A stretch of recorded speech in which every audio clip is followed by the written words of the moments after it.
तीन शर्तें नाटक कक्षा 4 की पाठ्य पुस्तक गुंजन से लिया गया है। इसमें तीन व्यक्ति एक दूसरे के साथ शर्त लगाते हैं। यह नाटक बुद्धिमत्ता और हाजिर जवाबी के बारे में है। राजा कृष्णचंद के सभासद गोपाल भांड अपनी सूझबूझ और चतुराई के लिए प्रसिद्ध थे। वे अपने राजा और उनकी प्रजा की समस्याओं को दूर करने के साथ अपने विरोधियों को सबक सिखाने में भी पीछे नहीं रहते थे। पात्र। इस कहानी के पात्र हैं गोपाल भांड, चंद्रभानु, राजा कृष्णचंद, सूत्रधार। पहला दृश्य यानी पहला सीन। चंद्रभानु का घर। चंद्रभानु और गोपाल भांड शतरंज खेल रहे हैं। चंद्रभानु और गोपाल भांड राजा के मंत्री हैं। सूत्रधार।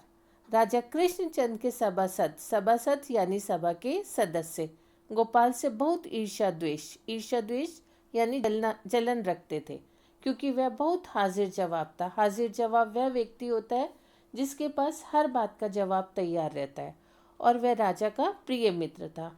वे अक्सर गोपाल को छकाने यानी नीचा दिखाने की कोशिश करते, पर हर बार उन्हें मुंह की खानी पड़ती। चंद्रभानु नाम का एक मंत्री गोपाल भांड से बहुत ईर्ष्या करता था। उसने गोपाल को नीचा दिखाने की एक तरकीब सोची, योजना बनाई। उसने गोपाल को शतरंज खेलने के लिए अपने घर बुलाया। चंद्रभानु खेलते खेलते अचानक गोपाल भांड से बोलता है, तुम्हें अपनी बुद्धि का बहुत घमंड है ना? तुम सोचते हो तुम्हारा जैसा इंसान दुनिया में दूसरा नहीं, तुम सब कर सकते हो।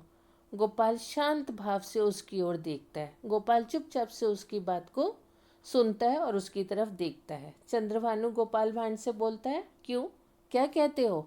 गोपाल भांड मुस्कुराते हुए कहता है, आप ठीक ही कहते हैं। यदि मैं सोच समझकर काम करूं तो मेरे लिए कुछ भी असंभव नहीं, अर्थात मैं सारे काम कर सकता हूं। चंद्रभानु फिर अशिष्टता से गोपाल भांड से बोलता है, तुम बहुत घमंडी हो और अपने बारे में बहुत ऊंचे विचार रखते हो, पर एक काम है जो तुम कभी नहीं कर सकते। गोपाल भांड, वह क्या है? चंद्रभानु बोलता है, मुझे पूरा विश्वास है कि तुम महाराज का कुर्ता नहीं उतरवा सकते। गोपाल भांड, वाह, यह तो कुछ भी नहीं है। चंद्रभानु, ठीक है, तुम 24 घंटे के अंदर यह करके दिखलाओ तो मैं तुम्हें 500 रुपये दूंगा।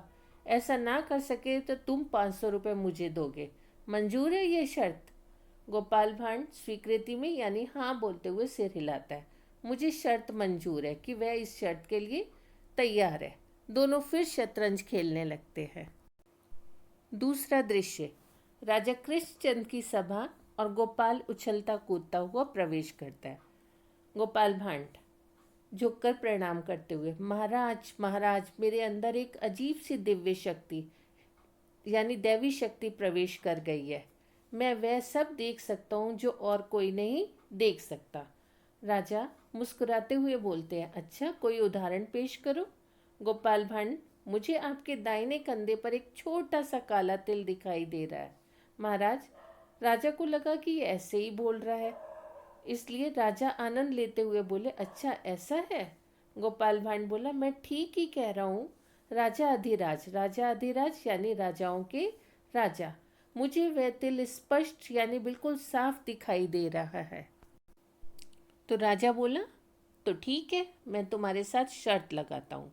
जैसा कि तुम कह रहे हो, अगर मेरे दाहिने कंधे पर तिल हुआ तो मैं तुम्हें 100 रुपये दूंगा, और अगर ना हुआ तो तुम मुझे 100 रुपये देना। गोपाल बहुत हैरान होता है। गोपाल भांड मन ही मन अपने आप से बोलते हुए, राजा अपने सभासदों के साथ कभी शर्त नहीं लगाते, आज क्या बात है? राजा से, महाराज, मुझे आपकी शर्त मंजूर है। राजा अपना कुर्ता उतारते हैं। राजा बोले, क्या कोई तिल है मेरे कंधे पर? गोपाल भांड निराश होने का अभिनय करते हुए, एक्टिंग करते हुए, नहीं महाराज। राजा बोले, खुशी से, प्रसन्नता पूर्वक बोले, खुशी से बोले, तो मैं शर्त जीत गया। गोपाल भांड राजा को 100 रुपये देते हुए बोले, महाराज, मैं एक बात पूछना चाहता हूँ, आपने मेरे साथ शर्त क्यों लगाई? राजा अपनी हंसी रोकते हुए बोले, कल चंद्रभानु ने सभा में कहा था कि जो गोपाल से 100 रुपये निकलवा ले उसे वह 100 रुपये देगा।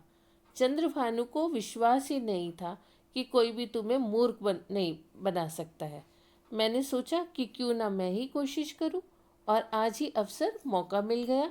मैं हैरान हूं कि मैंने तुम्हें इतनी आसानी से हरा दिया। गोपाल हंसी रोककर उदास दिखने का बहाना करता है, क्योंकि चंद्रभानु ने उससे शर्त लगाई थी कि अगर वह राजा का कुर्ता उतरवा देगा तो वह उसे 500 रुपये इनाम देगा। इस तरह से वह अपनी शर्त जीत गया था। लेकिन राजा के सामने वह झूठ मूठ उदास होने का नाटक कर रहा था कि वह शर्त हार गया। गोपाल भांड महाराज से बोले, महाराज जरा चंद्रभानु को भी तो बुलवा लीजिए। तभी चंद्रभानु आता है। राजा चंद्रभानु से, मैंने गोपाल को हरा दिया और उससे 100 रुपये जीत लिए, और तुम्हारी शर्त भी। चंद्रभानु आश्चर्य से देखता है। चंद्रभानु महाराज को 100 रुपये देते हुए, महाराज मुझे विश्वास ही नहीं हो रहा। आप कहते हैं तो मैं मान लेता हूँ। राजा उसे पूरी बात बताते हैं। राजा बहुत खुश थे। उन्होंने बोला, आज तो मैंने 2 शर्तें जीत ली हैं। इसे कहते हैं भाग्य, एक तुम्हें हराकर और एक गोपाल भांड को। मैं कितना भाग्यशाली हूँ। सूत्रधार, दोनों में यह साहस न था कि राजा को बताए कि कुर्ता उतरवाकर उनके साथ भी चाल खेली गई थी। तीसरा दृश्य यानी थर्ड सीन। राजमहल के बाहर चंद्रभानु गोपाल को 500 रुपये गिन कर देता है। चंद्रभानु उदास होकर बोलता है, आज मैं 2 शर्तें हार गया और 600 रुपये भी कुछ कम नहीं होते। हाय मेरी 600 रुपये। वह 2 शर्तों में एक राजा से हारा और दूसरी गोपाल भांड से हारा। 600 रुपये में से उसने 500 रुपये गोपाल को दिए और 100 रुपये राजा को दिए। गोपाल भांड हंसते हुए बोला, मैंने तो तुम्हें कहा था ना कि अगर मैं अपनी बुद्धि से काम लूँ तो कुछ भी कर सकता हूँ। इस नाटक से हमें यह सीख मिलती है कि बुद्धिमानी और हाजिर जवाबी से हम अपनी मुश्किलें दूर कर सकते हैं। बुद्धि के प्रयोग से बलशाली को भी हराया जा सकता है। हाजिर जवाबी से जहाँ एक ओर हास्य का माहौल बनता है, वहीं दूसरी ओर आत्मविश्वास बढ़ता है। धन्यवाद।